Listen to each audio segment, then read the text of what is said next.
Well, welcome to our weekly High Rock video. I'm Scott Tomlinson, and with me is my partner and colleague and the founder of High Rock, Paul Tepsich. Now, the idea of this video is to chat about what we see happening in the global economy and financial markets and the world of wealth management and how we are adjusting our investing strategy accordingly.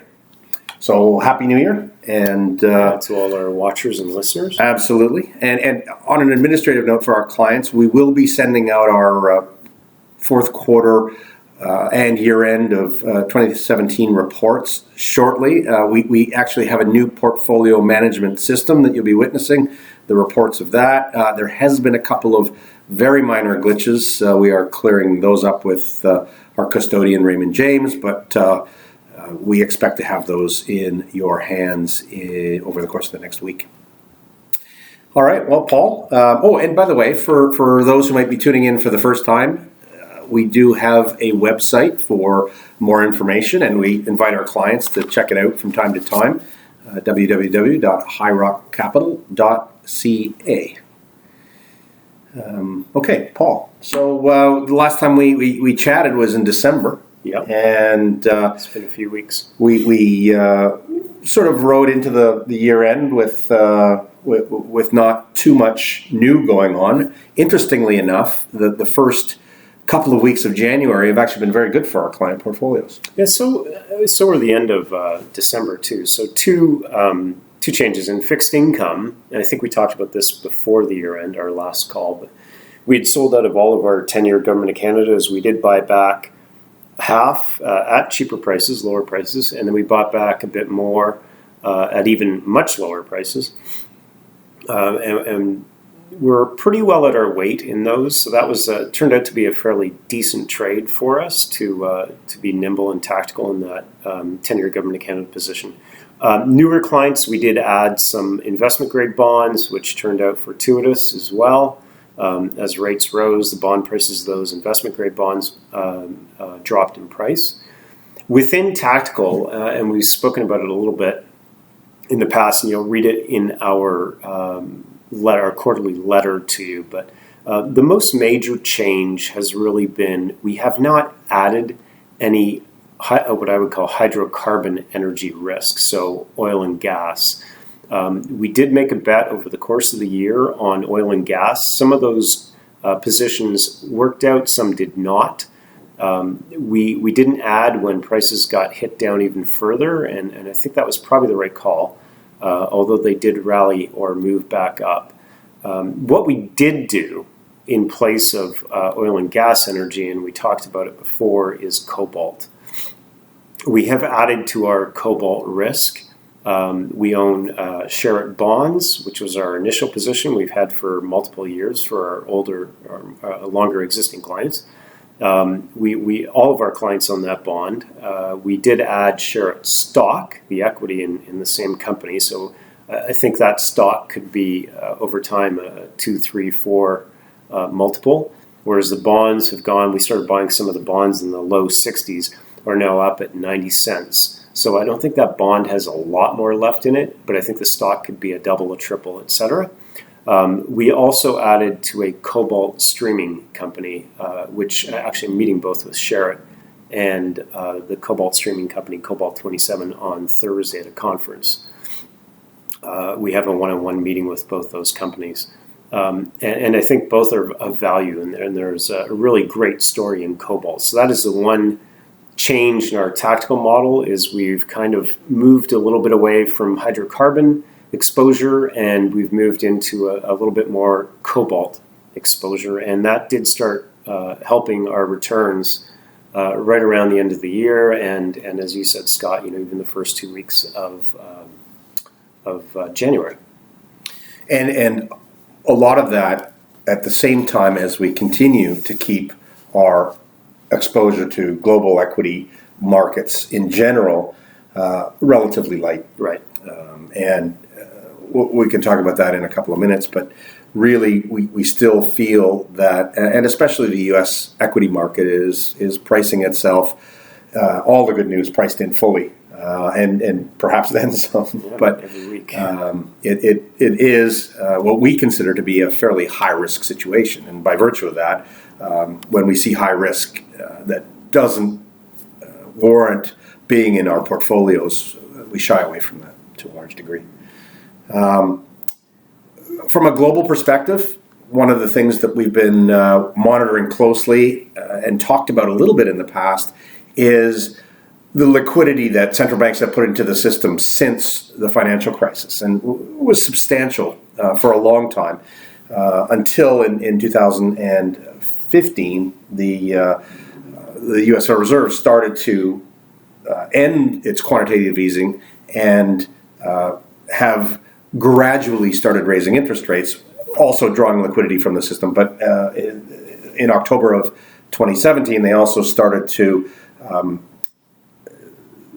back away from making bond purchases. And so when bonds matured, they wouldn't reinvest the proceeds. Exactly. And this is something now that's going to start happening to other central banks on a global scale as they see global economic activity rising, the potential for inflation there.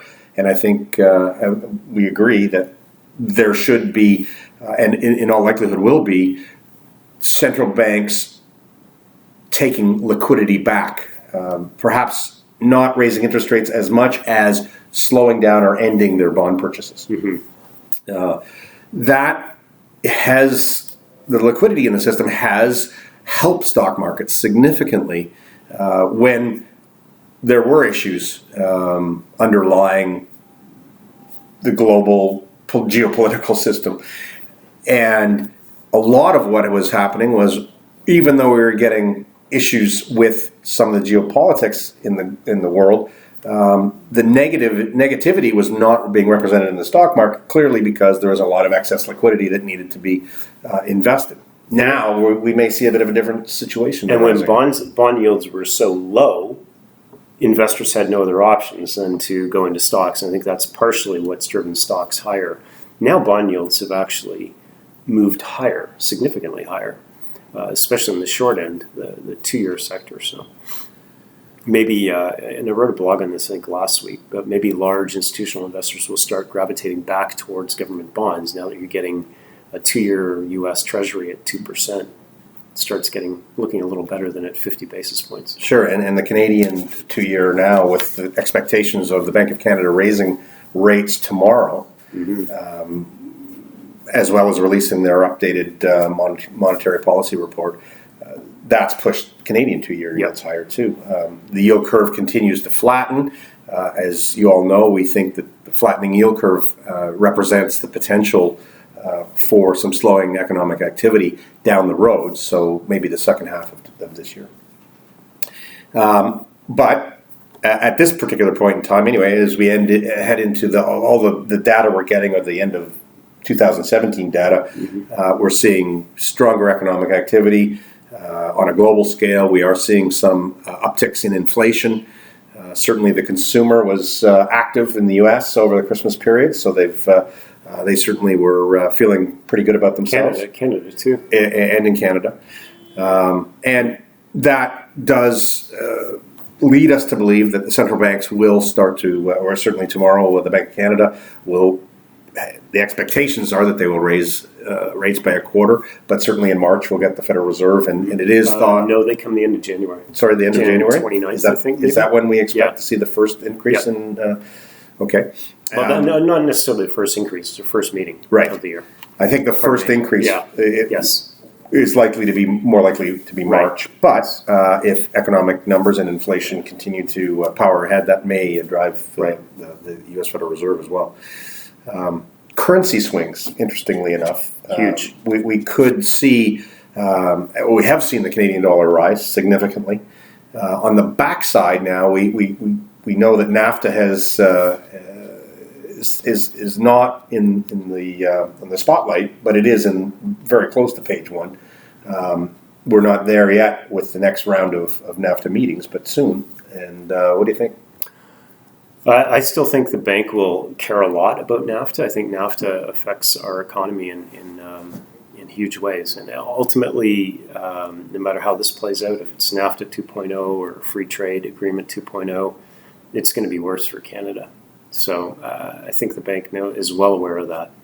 and they may pull back from, if they don't hike tomorrow, they will pull back on future rate hikes.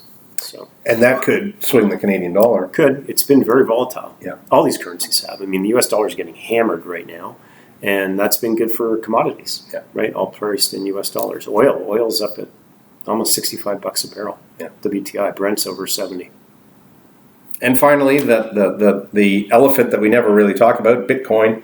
When we look at a Bitcoin chart, you can see it peaked just under 20,000. And last I looked today, it was somewhere heading towards 12,000 Yeah. or lower.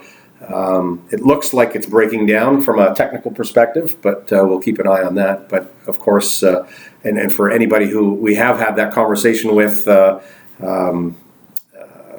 we clearly stayed away from something so speculative, and we're very much in agreement that a bubble was part of that situation. But again, it's pretty early. It's not days. likely to be part of our portfolios going forward. Exactly. Hey, by the way, speaking of not part of our portfolios, what do you think of the marijuana stock issue? It's been pretty volatile That's a too, good right? question. They not so much volatile. They just went straight up. A couple things. They are speculative for sure. I know a lot of people, these smaller dealers, made a lot of money on them, but they have no cash flow. It's not law yet. It's got to pass through the Senate. I think there are definitely issues on the regulatory front with regards to legal implications from driving, which is a more detailed discussion to have than right now. Some of these stocks have been hit over the last few days. But again, not something we will own. And I wrote a blog on this as well, I think, last week. But companies that don't have cash flow and are very subject to regulatory issues are speculative and not something we want to really own. If we own any speculative non-cash flow companies, they're not going to be regulated like that. And regulation in the United States, of course, Yeah. is a huge issue Yeah. too, because the Department of Justice has decided that they might pursue that, right? So it becomes an issue. All right. Well, that's basically all we have for this week. A good conversation. Thanks, Paul. And looking forward to getting back together next week with everybody, and we'll keep you posted. Until then, have a great rest of the week. Good week.